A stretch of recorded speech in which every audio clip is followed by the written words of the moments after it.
Welcome for those of you who are here for the first time, and welcome back for those of you who are returning. So we are at day 3 of creation. We're going to kind of keep reading the same books that we've been reading, and we're going to pray. Most High, we thank you for all that you're doing, who you are, how you love us, how you cherish us, how you keep us, and how you've kept us. Thank you for all that you're doing in our lives. Thank you for drawing us closer to you. Thank you for those who have found their way here, those who have led to this place.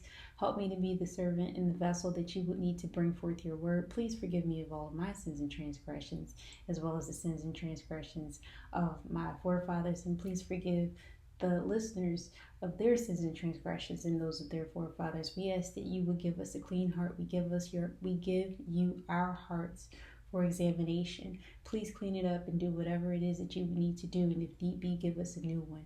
Thank you for how you're molding us and making us into your image. We ask that you would cleanse us and make us whole and make us new.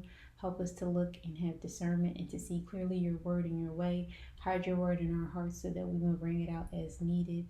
We ask that you would provide all of our needs according to your riches and glory, whether we're in need of deeper anointing, deeper relationship with you, deeper walk with you, to hear you clearer, any financial health needs, any needs for our children or our loved ones. We ask that you would give us all of the things that we need and help us not to be distracted and look to you for our source, because you are our source in all things. We ask that you would not let this word be hindering, and let there not be nothing that hinders this word from where it needs to fall, and let it fall on fertile soil. By the Lamb's authority we pray. Hallelujah. So be it, and it is. Okay, let's go.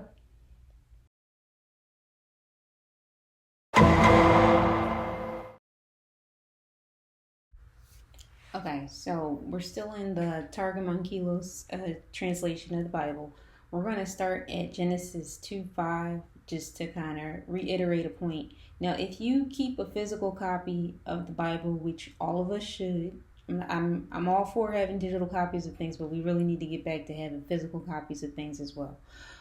But if you have a physical copy of the Bible, my recommendation is that you draw a line of separation between Genesis 2:4 and Genesis 2:5. So if you stop at Genesis 2:4, that's pretty much where the first account that's provided of the first day, the first week of creation ends. Then when you get to Genesis 2:5, which we're about to read, it picks up with a little bit more detail about what was going on. I'm saying that because I have heard people teach that when you see what you see in Genesis 2, chapter 2, is another set of man's creation. So they'll say like, yeah, well, in chapter 1, Adam was created, but then in chapter 2, he creates another man and another woman. That's not what it was. Remember, we had the conversation about how Constantine, they were putting together and trying to piece everything together in some type of order. And impartially with putting things in order, they went and for whatever reason they did Genesis like this. And there's other parts of Genesis like that, and we'll discuss those as we come across them. But like I said, this is a study channel. So if you would put a line, just draw a line between Genesis 2:4 and 2:5 and put a little note for yourself. That's why it says in Genesis 2:4, it's like, well, these are the generations of the heavens and the earth. It's like, yeah, this is a summary of everything that happened. We're going to go into a little bit more detail. That's why that's there. Okay, so now we're going to read Genesis 2:5. And all the trees of the fields were not yet in the earth, and every herb of the field had not yet sprung up, because the Most High had not caused rain to come on the earth, and there was no man to cultivate the ground. So no one can say, well, see, he was already created in one, so then now we're about to get a second one. This is already saying man doesn't exist yet. It's even saying the trees don't exist yet. So he doesn't do everything twice. He didn't create a whole earth situation twice.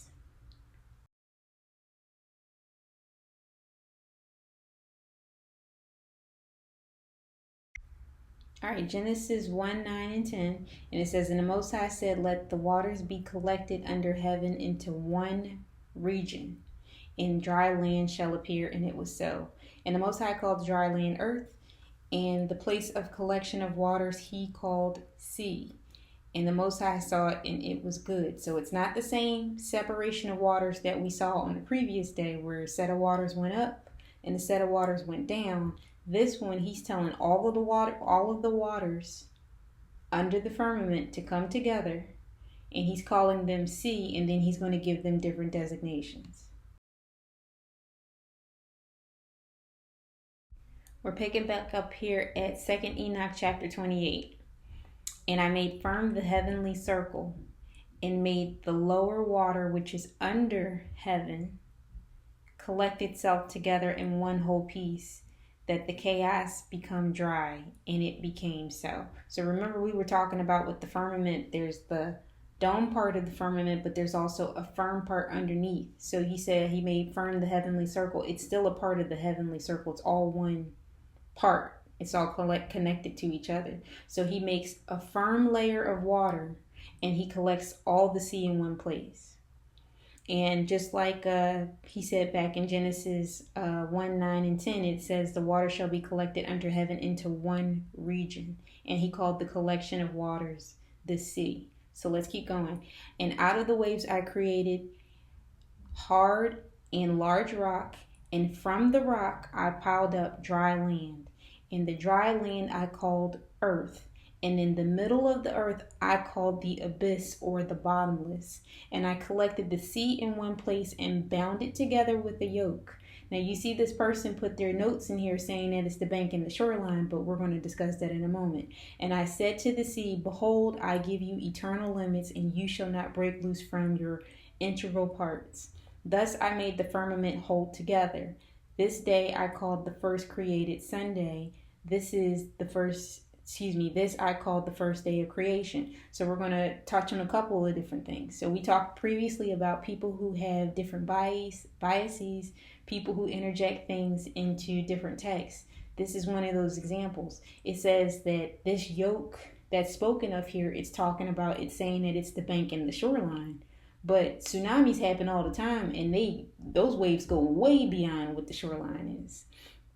And rivers overflow all the time. So it can't be talking about the bank and the shoreline. And then the next part right here, it says he said, I called this day the first created. But we know that the firmament was created on the second day. And he's already been creating 2 days prior before we got to this third day. So that's how we can tell what insertions are. And then it says Sunday. Sunday did not exist. Sunday does not exist. And I know you're like, well, Sunday on my calendar. This is a man-made calendar that we operate off of. If you look in scripture, you don't see Sunday, Monday, Tuesday, Thursday. You'll see the third day, the 21st day, of this particular month. But you don't see a Sunday, Monday, Tuesday, Wednesday. It's a made-up calendar. So this person put their insertions in here in this text, but that's not what he's talking about. He's not talking about a bank or a shoreline. So we'll go into that. So we're beating dead horses again, right? We're going to read that again, and we're going to read some other verses that kind of complement this. So 2nd Enoch chapter 28, verses 2 and 3. I collected the sea in one place and bound it together with a yoke. And I said to the sea, it doesn't say to the river, I said to the sea, behold, I give you eternal limits, and you shall not break loose from your integral parts. Now let's jump over to Job 38, 8 through 11. And he says, and I shut up the sea with gates. And when it rushed out, coming forth out of its mother's womb, the mother being the earth, right? And I made a cloud its clothing, and swathed it in mist. And I set bounds to it, surrounding it with bars and gates. And I said to it, hitherto thou come, but thou shalt not go beyond, but thy waves shall be confined within thee. So he said, I'm telling you, stay right here, do not move, you can't go beyond this. This is your limit. And then now we're going to take it to Psalm 104, 6 through 9. The deep, which is also another name for the ocean. The deep, as it were a garment, in his covering, the waters shall stand on the hills. At thy rebuke, they shall flee. At the voice of thy thunder, they shall be alarmed.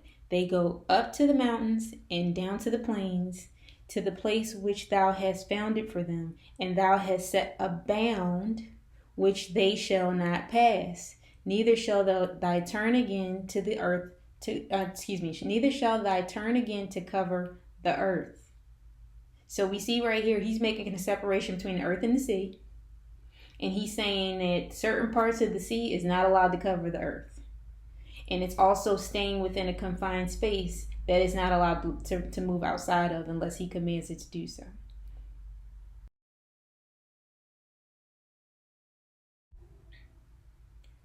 Okay, so we're going to pick back up at Job 38. We're going to read this again, 8 through 10 this time. And he says, and I shut up the sea with gates when it rushed out, coming forth out of its mother's womb. And I made a cloth its clothing. I made a cloud its clothing and swathed it in mist. And I set bounds to it, surrounding it with bars and gates. Now we know to swathe, just for, I don't know who knows what. So to swathe is to bind with a band or bandage or rollers, or like to swathe a child, or to bind or wrap. And then the other thing is we live in liquid. Oxygen is liquid. If you see oxygen inside of a tank, it is liquid. But this definition of air is from the 1828 dictionary, and it says the fluid which we breathe, because everything is surrounded in water. We're still in water. We were born in water. We come out in water. That's why it's so important when the scriptures say, marvel not, except a man be born of water and of the spirit, he can't enter the kingdom of Yah. Right here. Water. Okay? But look at this example over here. This is a mother carrying her child, and the child is encased in water. And it's swathed pretty much in a sack of water, and her belly serves as a dome. And he gives us the representation of the firmament and the earth just based on the example that he uses. And he says in the gates, when it rushed out, coming forth from its mother's womb. We know when a baby comes, her water breaks. And it issues out, and you can't stop it. Like that water just comes out. So it's like a little pop, like a balloon sack. Like it pops like a balloon, not to be too graphic, but it is what it is. So when we were all in our mother's womb, it's similar to this. We lived under a dome.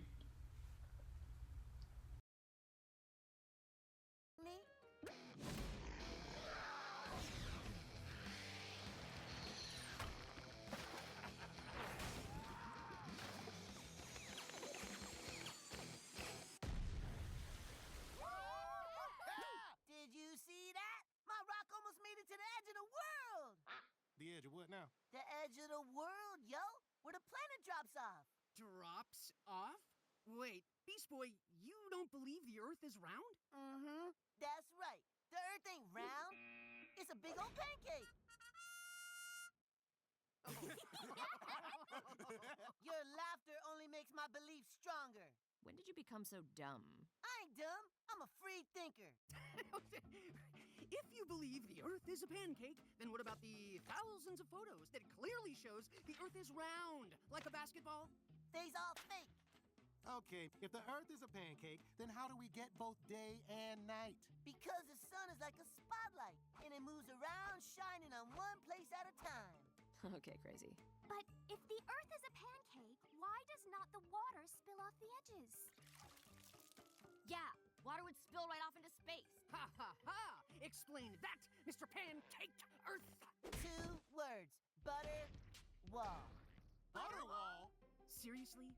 A butter wall? That's what I said, fool! There's a big old butter wall, and it circles the entire pancake Earth. The butter wall keeps the water in. Aha! Now you're catching on. You're beginning to see how reality really be. This whole pancake Earth thing is just a fake, like the abominable snowman or global warming. Actually, Robin, global warming is real. Don't make me smack you.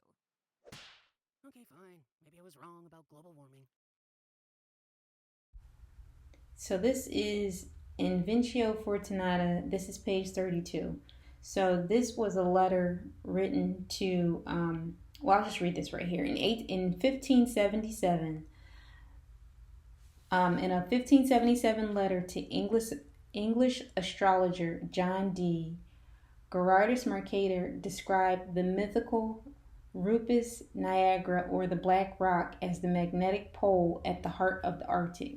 The description is based on a now lost 14th century text called Inventio Fortunata. Now, here's one of the things that you need to also understand when you're reading certain things, especially things online. When they put words like mythical or rumored or those types of things, those words do certain things to your mindset to cause you to discredit what you're reading. And sometimes if that word wasn't there, you would take what you're reading as fact. So it's something to be mindful of when you're reading certain things, because they'll give you information, but they want to give it to you on their terms so that you don't lean into the information as fact. Okay? So Gerardus Mercator was a very, very, very of his time famous cartographer, map maker. And he's writing this letter to John Dee. And the reason he's writing this letter to an astrologer is a lot because the stars do not change position. I don't want to jump ahead of myself to the fourth day, but a lot of map making was based on constellation based locations. So for example, like when you say I watch a lot of stuff, but Moana, if you see, they were figuring out where to go and how to sail based on where the stars were. So if he's saying that this is in a particular location on the map, he's telling him based on where the stars align, you can figure out where these things are, and then they're trying to figure out things together. Okay, so let's go ahead and keep reading. So these are different things, and these are different things to know before we keep going. So a league is any of several European units of measurement ranging from 2.4 to 4.6 statute miles, and that's anywhere from 3.9 to 7.4 kilometers. This is going to come in handy in a minute. That's why we're reading it. Geographically, a Europus, plural, Europi, is a straight or narrow channel where tidal currents are strong, violent, and unpredictable, often reversing directions rapidly. And then a strait is a comparatively narrow passageway connecting two large bodies of water, often used in plural but in singular construction. And then the Scythic Ocean is one of on three sides does the ocean wash the coast of Asia, as the Scythian Ocean on the north, and the Eastern Ocean on the east, and the Indian Ocean on the south. It's also known as the Baltic Sea. Okay, so saying it has three sides. So there's the north, where the Eastern Ocean, the Indian Ocean, and it's near Asia. And we're going to read about this in a second. Okay, we're going to read part of this letter, and I know right now it's going to sound like gobbledygook, but hopefully as we go along it'll become clearer, just so that we can kind of point some things out. Okay, so he said, and this is in 1577, over 400 years ago, almost, or over, however the math works out, long time ago, even before the U.S. became before United States or North America before we came into existence as a country. Okay, under the Arctic Pole is said to be a black rock of wondrous height, about 33 leagues in compass. The land adjoining between torn by the sea into four great islands.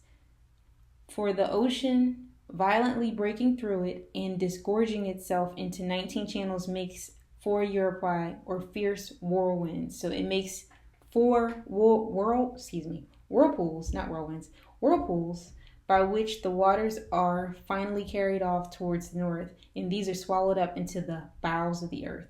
In the Euripus, or the whirlpool, which is made by the Scythic Ocean, hath 5 inlets, and by reason of his straight passage and violent course is never frozen. And on the back of Greenland, being 37 leagues long, has 3 inlets, and remaineth frozen only 3 months yearly. Between these two lieth an island on the north of Lapia, and by Armia, inhabited, as they say, by the Pygmies. The tallest of them is not above 4 feet high. The certain scholar of Oxford, which we know Oxford is a prestigious university, reported that these 4 Europi are carried with such furious violence towards some gulf in which they are finally swallowed up, that no ship is able with never so strong a gale to stem the current, yet never so strong a wind to blow a windmill. Okay, and I know it doesn't sound like anything, but I'm about to bring it home. Okay, so to give you an idea, this particular mountain ranges, the size of this mountain is anywhere from 79.2 miles to 151.8 miles. And then I have the kilometers measurement over here, which is 128.7 kilometers to 240 or 44.2 kilometers. So the example right here at the top, that circle over New York, is the smallest, roughly the smallest estimate of this mountain, the size of this mountain. And the one over Ohio and Indiana, that one's more a larger estimate of the size of this mountain. So the mountain can range from anywhere between these two. So it's not a small mountain.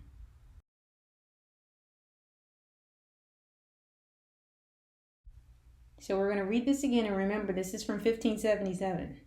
So that we're going to put a little context to it. So that Europeus or whirlpool, which is made by the Scythic Ocean, has 5 inlets, and by reason of his straight passage and violent course is never frozen. So right here, this area right here is never frozen because the water goes, it has such violent torrents that it doesn't freeze, okay? Now, it says the other on the back of Greenland. So we're going to go to the opposite side. So on the back of Greenland, being 37 leagues long, has 3 inlets and remaineth frozen 3 months yearly. Only. So it's only frozen 3 months out of the year. This part over here, it's only frozen 3 months out of the year. And that's very important. We're going to come back to that. So between these two, talking about these two islands, lieth an island on the north of Lapia and Biarmia. Biarmia, inhabited, as they say, by pygmies. So this island right here. And it says the tallest of them is not above 4 feet high, talking about the pygmies. A certain scholar of Oxford reported that these 4 Europi are carried with such ferocious violence towards some gulf. And let's look at what a gulf is. A gulf is a recess in the ocean from a general line of the shore into the land. We're going to go down to the second definition. An abyss, a deep place in the earth, a whirlpool.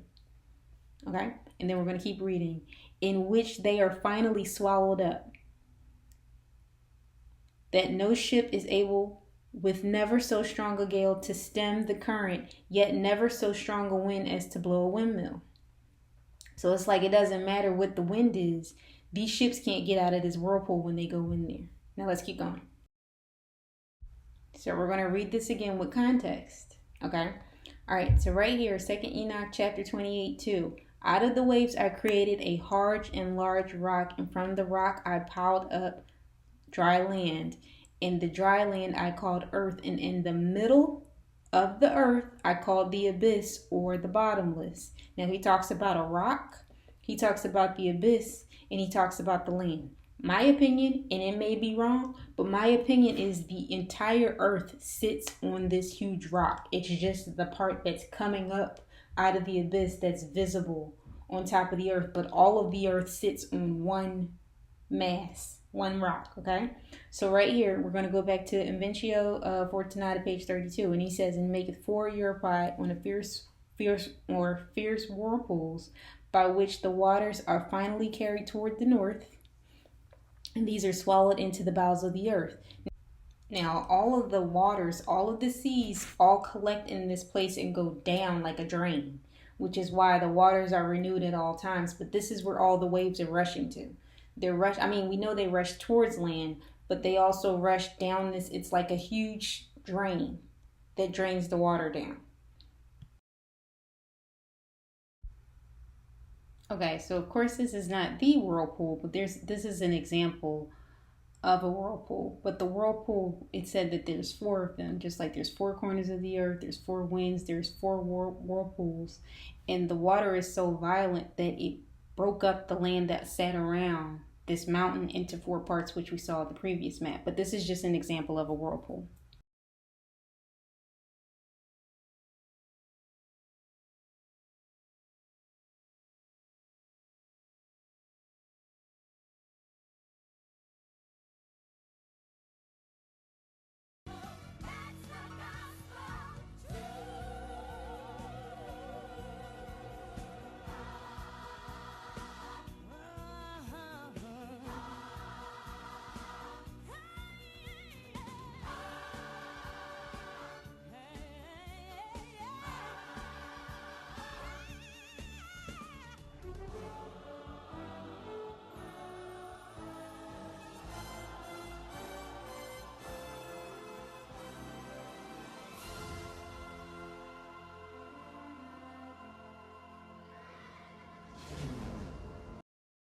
So we're going to keep looking at things that are right in our faces, but when we don't know, we don't know, right? Okay, so we're going to read this again. Out of the waves, I created a hard and large rock. And we talked about the rock being at the center of the earth.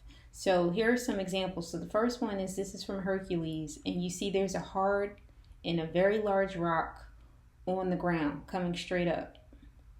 But it reaches up even above the clouds. That's how tall this rock is. But above the rock is a floating city with a mountain on it. And you see that the water comes off of the sides of the city and it flows down to the earth below it, and it sits above the clouds. Okay, so let's look at another example of that. So right here, here's Asgard from Thor, from Marvel's Thor. And there's a city right there, and then in the center of it, you see a large mountain. And nobody questions these things when they see it in movies, like these floating cities. Everybody's just like, oh, it's a floating city. But then when you say that the earth is flat and you can't fall off the edge and all these other types of things, everyone wants to argue you down because of the brainwashing we've been under since we were children, okay? All right, so right here, you see that there is a mountain right in the middle. And then you see that the water's coming down and it flows down. It's sitting above the clouds, and it looks like there are pillars underneath of it. Okay, so let's go to the next one. This is Metro City from a movie from Astro Boy. And as you can see, there's a mountain right in the middle. There's a floating city. It looks like there are pillars below it. And also in that movie, there was a city underneath the floating city. There was like where all of the unwanted people and things and all their trash and everything was underneath that city. Okay, so this is from a game, Sonic 3. And you see that there is, and even with Astro Boy, there are clouds below the city. So now we're at Sonic 3, and you see that even right here, there's a floating city. There's a large mountain in the center. And then below it, it's sitting above water, and it's sitting above the clouds. And then this last one is from a show called Unikitty. And this was her kingdom. It's the Unikingdom. And as you can see that it's a floating island. It's a mountain in the middle. This mountain happens to be cracked in the middle. And then below it is a whole other city. And you see it still has water hanging off the side of it. And the city is just floating on nothing. Like it's just floating in space somewhere. But it looks like there is water flowing down from that city to the one below it.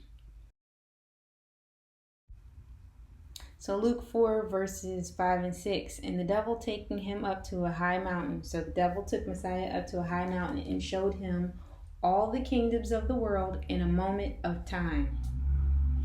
And the devil said to him, all this power will I give thee, and the glory of them, for that is delivered unto me, and to whomsoever I will give it. So how is he able to show all of the kingdoms of the earth at one time? It's not a mirage necessarily. It's not some type of astral projection. It is, he just took him up to the high mountain. It wouldn't have been a point of saying he took him up to the high mountain if he couldn't see everything all at once, which is just like how the Bible used to say when Messiah comes back, he's going to crack the sky. And the question we all need to ask ourselves, and I know it doesn't say that anymore, and I know why, but I'm just saying, you need to ask yourself, how is it that everybody on earth can see him coming all at the same time if we're spinning and everybody's in different parts and turned here and underside here and this angle and that angle? If we're all in the same plane, if he's coming back, that means everybody can see him all at the same time.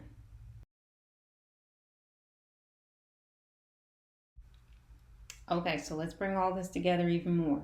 Okay, so now let's look at this map right here on the left. This is one of the Arctic region, at least that's what they tell us.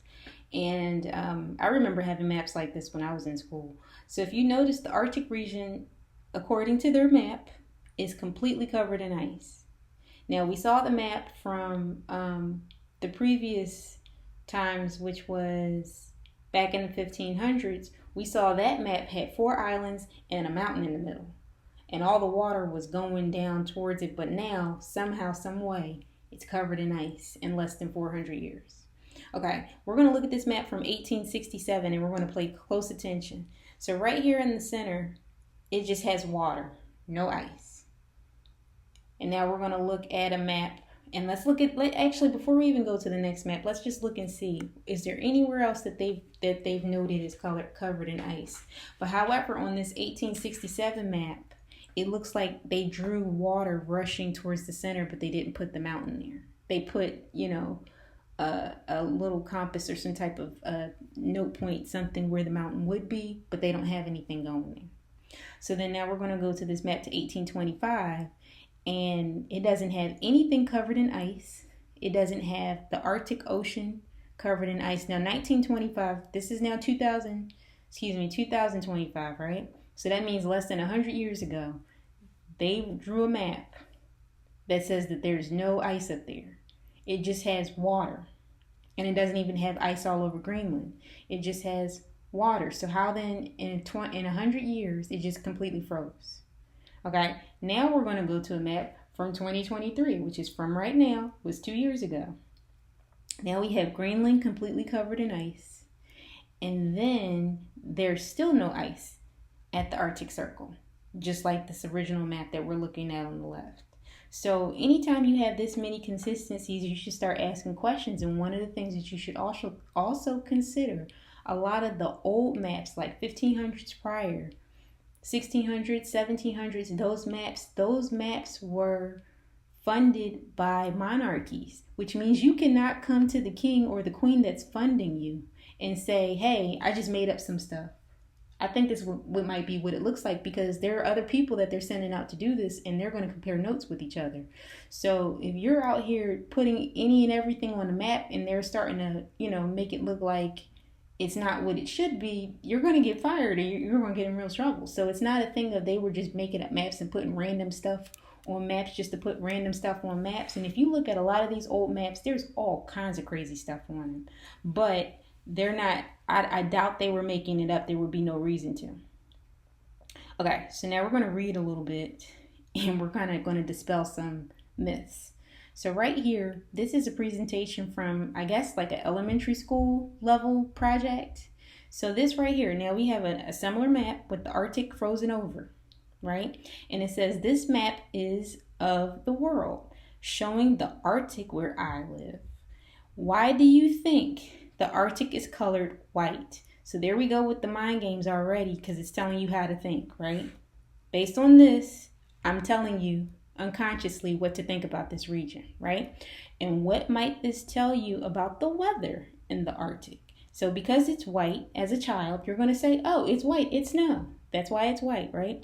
But we're going to read this. Polar bears live in a circumpolar north in areas where they can hunt their primary prey, which is ice seals. They are found in Canada, home to roughly 60% of the world's polar bears. The U.S., Alaska, Greenland, Russia, and Norway. And then it says Svalbard archipelago. Now right here, on all of the maps that we've seen, we haven't seen the majority of Canada under ice. And we can kind of just call Alaska Canada just based on how they're attached to each other on the map. Like, it's really not a different place just because people put borders on it. It's still the same landmass, right? So it's saying 60% of the world's polar bears live in Canada.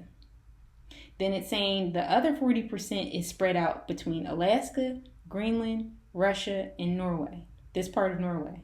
Okay, so we're going to put Alaska in there with Canada, and we'll just give Alaska 10. We'll give all of these four remaining, Alaska, Greenland, Russia, Norway, we're going to give them 10% each, which means 70% of the polar bears live in that region right there between Canada and Alaska, which we do not see is under ice. And I'm going somewhere with this. Now watch this. This is the next slide. The next slide says, did you know? And then it says, polar bears roam the Arctic ice sheets and swim in the region's coastal waters. They are very strong swimmers, and their large front paws, which they use to paddle, are slightly webbed. Some polar bears have been seen swimming hundreds of miles from land, though they probably cover most of the distance by floating on ice sheets, which means they use the ice sheets as transportation. All right, Last one of this slide, right? Now it comes back. Every fall, not some fall, every fall. Every fall, Churchill's polar bears gather along the shores of the Hudson Bay in Manitoba, right? So right here, this right here, Hudson Bay, Manitoba, Canada, right? To wait for the ice to form so they can return to their seal hunting grounds. So it says every fall, they wait at the edge, waiting for the ice to form again, so that they can go back to where they came from, so that they can hunt for seals. So let's say one part of the year, the ice melts, they migrate, because we know bears migrate. They migrate, they eat whatever they eat when they go to this other part. We're over here at Hudson Bay. And then when the ice forms, they go back to where the seals are. And it says during that time, they're in a state known as walking hibernation. But freeze-ups are coming later each year, meaning every year this happens. And melt-offs sooner, straining limits of their fat reserves. That's why the population is considered most endangered. So let's look right here. We're going to look closely again. It says every fall, they go to the shore. They wait for the ice to come because they know the Most High is going to bring the ice every year. They wait till the ice to return, and they migrate back to where they go to hunt for seals, because they know every year he's going to freeze it up. And every year it melts again, and they ride the ice sheets or they swim to go to where their food source is, and they travel, they lose weight, and they come back. So when they tell us that the polar ice caps are melting, the problem is this happens every year, and it has been at least recorded for the last 400 years. So let's go back to what it says in 1577, and it says, the Euripus, or the whirlpool, which is made by the Pacific Ocean, has 5 inlets, and by reason of the Strait Passage and violent courses, that side near Russia, is never frozen. But look at the map. And it says in the other side, on the back of Greenland, and we see how some of these maps put Greenland under ice, right? Being 37 leagues long, have 3 inlets, and remaineth frozen 3 months yearly. That means in the winter is the only time this part is frozen. Because look right here, back where it says with the polar bears, it says every fall they wait on the shore for the ice to freeze, which means the ice only stays frozen during the winter time, and then they migrate back. So that means 9 months out of the year it is not frozen. So when they tell us that the polar ice caps are melting, it's not that they're melting, it's a natural phenomenon that's been happening for however long, at least recorded for at least 400 years.